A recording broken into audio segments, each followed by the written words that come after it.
Hi everyone! Ako karon sa among shop together with my hubby. Hubby!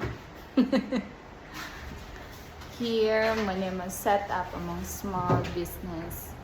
Napuhon, muda ko. It's already, ang sa oras that?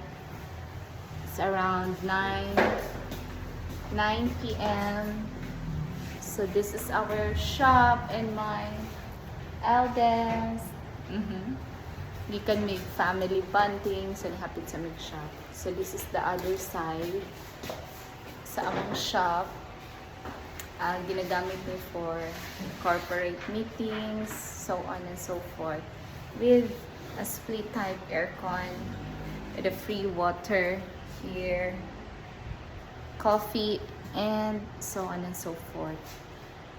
You can rent this one at a very affordable price. Naalang misa, Pombrero, Davao City.